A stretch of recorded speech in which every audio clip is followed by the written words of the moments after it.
that's what I always try to do, whether it's, books or anything else, is to tell stories that feel like they have a lot of heart to them. And I'm so happy that seems to be what people are taking away from this, and hope that's something to carry forward. Hey, well, to start off, I mean, this story is all about defying odds. So I would love to hear from each of you.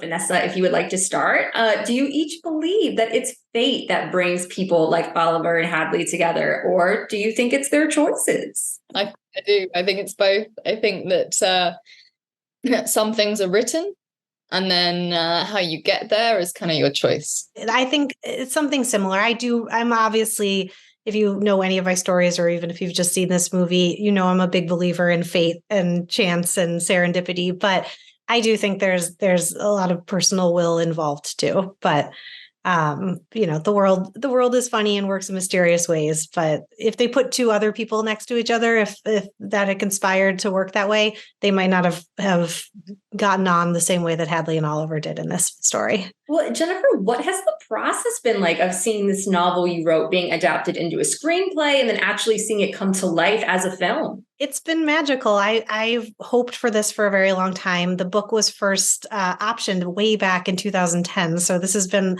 a very long road from page to screen. And part of what's made it so magical is the team, Vanessa and Katie Lovejoy, the screenwriter, and the producers and the actors, and just everybody who came together and who really loved the book and really loved the story and came together to tell it in, to me, such an exciting, wonderful way. Well, I really enjoyed the creative decision here to have Jamila Jamil act as this omniscient narrator. Vanessa, can you talk a little bit about the process there and why it felt right to tell the story in this fashion? When I came on board, that was already in the screenplay, and it just made it pop. I think it was really fun. It also felt kind of wonderfully self-conscious within the kind of rom-com genre. Like it could almost not poke fun at itself, but it was sort of like tongue-in-cheek in a way that I really loved that.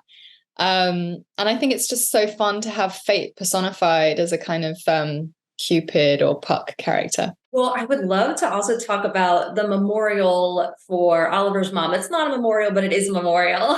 It's a bit unconventional. There's this mix of grief and celebration, and there's a lot of different emotions hanging over this event. Vanessa, how did you work with the actors or, the set and the costume designers to create the atmosphere for this scene? This particular sequence when Oliver comes to see his family is, it was a really fun part and also quite a scary part to kind of work out, because I wanted it to feel really truthful, and it's a very heightened thing to do. But I think one of the things that the costume designer was doing, which I loved, Kirsty Halliday, she's brilliant, was having some of the characters look like they'd kind of just made the costume at home or pulled out like something random from their cupboard and just knocked something together.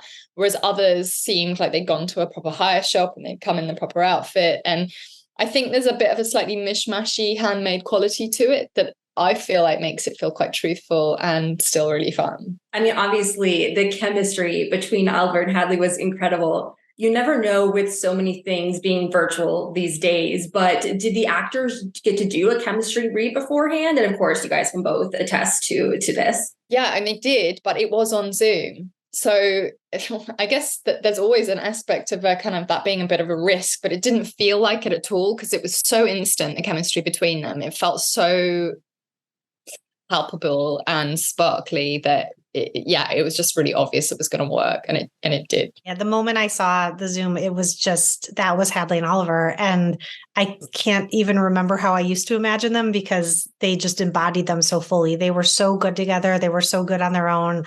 It's just, we really won the lottery with these two.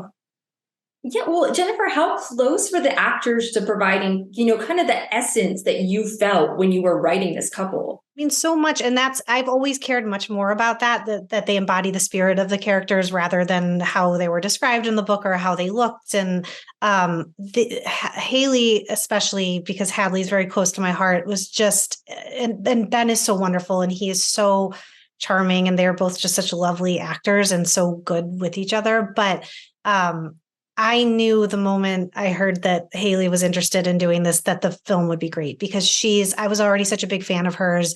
She's such a fun actress, but she's also so grounded, and there's a real subtlety to her performances that I think there's a version of this movie that could be quite cheesy and quite broad, and seeing Haley play the character in such a grounded way, I just felt good about it right from the beginning. I knew it was going to be something special.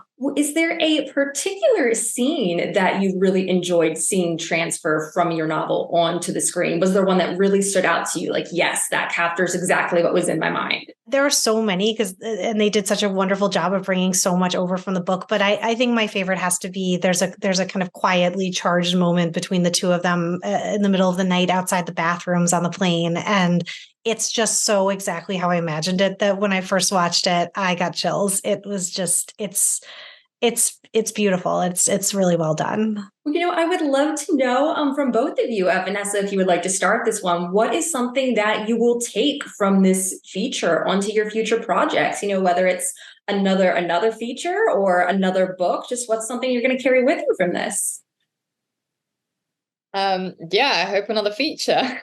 That would be great. I think that this has been such a wonderful team effort on this project, and everybody came to it and with such similar goals to tell a story that was really full of heart. And that's what I always try to do, whether it's books or anything else, is to tell stories that feel like they have a lot of heart to them. And I'm so happy that seems to be what people are taking away from this, and hope that's something to carry forward. All right. Well, thank you guys both so much for chatting with me. It was so lovely to hear from the minds behind this incredible story. Oh my goodness. Yes, thank you guys again.